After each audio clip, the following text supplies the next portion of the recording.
I read the script, and then when we talked about it, at one point, I asked Alejandro about the disease, and it's very real. And children, people who are absolutely sensitive to the light and cannot go into the light. Xeroderma pigmentosum, or XP, is a very rare, very real genetic disease where children lack the ability to protect themselves against the sunlight. They develop hundreds of skin and eye tumors. They require surgeries, grafting, cornea transplants, chemical treatments. There's less than 1,000 cases of XP in the world, less than 150 in the United States. And most of the children, because of lack of medical services or lack of the ability to block out the light, tend to die before adulthood. I can't really explain it, but it's a disease that kids have, like I do, that we can't go out in the sunshine, but it's really annoying because my brothers can go outside and I can't. Katie had her first exposure to sunlight that caused a serious problem when she was 6 weeks old.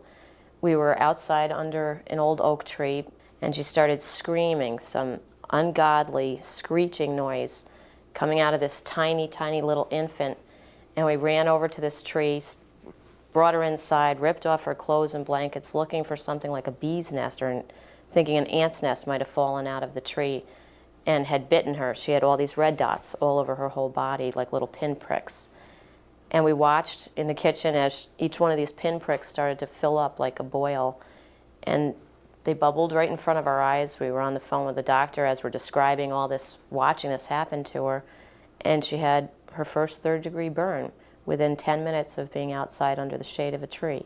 The thought process when Katie got her first burn was just total disbelief, because it was just too bizarre. Katie had 8 third-degree burns all over her body within the first year and a half of her life. And when she was diagnosed with XP, she was 2.5 years old at that point in time. When the diagnosis came back as XP, Karen had called me at work. She said, I just got off the phone, Katie has XP. And I said, well, what's that? The doctors were never able to find a cure. For what? Their condition. The children have a very serious allergy to light. They are photosensitive and they must never be exposed to any light much stronger than this. Next thing you know, there's Karen putting up hefty bags on all the windows. It was an interesting period of time. So we took out all the lights that were anything questionable. We turned to the lowest wattage that we could live with and still be able to walk around the house safely. We got into this system of locking all the doors anytime we got into the house so that nobody would accidentally walk in and letting light in. All the windows were always locked and closed, so there was never fresh air. We just closed everything and we became very much an island unto ourselves. Have you all noticed what I'm doing?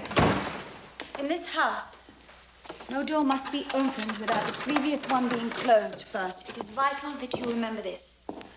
It's not as easy as it may seem. In 1968, Dr. James Cleaver from the University of California in San Francisco first determined that with XP patients, what happens is a breakdown in the DNA repair, where we might get sunburned and we can fix that damage. It kind of falls off after a week or so. It hurts, but it goes away and you're okay. These children can't repair that damage, so that damage becomes garbage within the cells that mutates, which then become tumors and other types of cancers. There are 2 major cancers that turn up in XP patients. Squamous carcinomas, which are surface cancers, and these can be removed surgically, and melanomas. Melanomas, if they metastasize, can be life-threatening, as they can be in anybody. XP itself has been used as a window to study many other diseases. Because we know that ultraviolet light is what kills the cell for XP patients, that becomes the control cell in studying leukemia, Parkinson's and Hodgkin's disease. What we learn from XP is the mechanism by which sun damages the DNA of the skin. Now, this is typical of many other forms of cancer that are induced by external environmental causes, either in diet or radiation or chemicals or tobacco smoke. So it's an ideal model for understanding how cancer is caused. And by implication, if we can make a major inroad in treating and curing XP, we may do that for cancers in general. XP is a genetic defect where both parents have to carry a recessive gene. The odds of us having a child with XP are 1 in 4. Each one of our kids could have had it. None of them could have had it.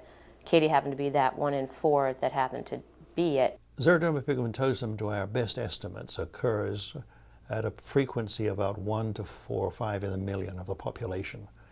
When you think of the population of the United States, we may know about a few hundred patients. And in fact, the patients may find that they are the only people that they know of with this disease until they can get in touch with a support network. So it's a very difficult feeling of isolation. It's very depressing if you are all alone in a situation. The fact that you're stuck inside of a building and you don't have the ability to get out where other people are is isolating itself. In some countries it can be even worse than we have in the United States, when the number of patients is so rare they may be the only person for hundreds of miles. We didn't want Katie to be alone. If she could just meet just one XP child, we would be happy. Just one. There was no organization like there is the American Heart Association or the American Lung Group. There was no American XP group.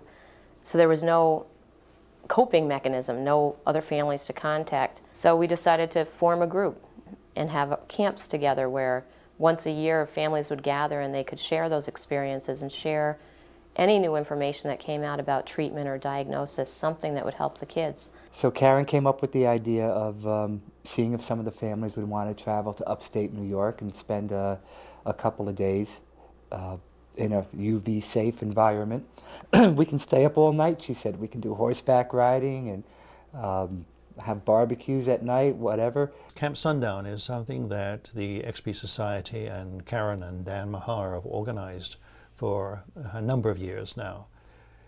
Children and their families with XP are invited in and they spend a week.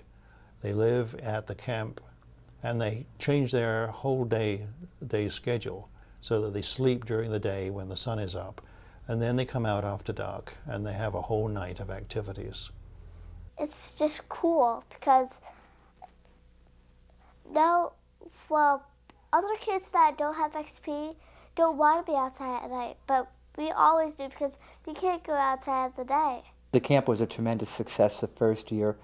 Most of it was run out of our backyard. Subsequently, this is our 6th year doing it. The camp now has grown to, I think, 53 families we had last year, so it's grown quite a bit. Having the internet enabled us to bring families from Nepal, from Greece, from Holland, from Morocco, Venezuela, Peru, which is how we're able to see, too, that XP is all over the world. It's a tremendous help, I believe, that they are able to mix with other people who have the same disorder and can share notes and information and concerns. It's so hard to explain the bond that you have when you see another child with XP. Well, that child is your child, too. It really put me in place as far as just understanding better our whole purposes here on the planet, what we're all here for. And everybody's role is different. Yeah, I just want to enjoy my life as I have it. And my dad said that if I don't go out in the sun anymore for my whole entire life, I would go till I was like 93 or something, or a little bit older than that.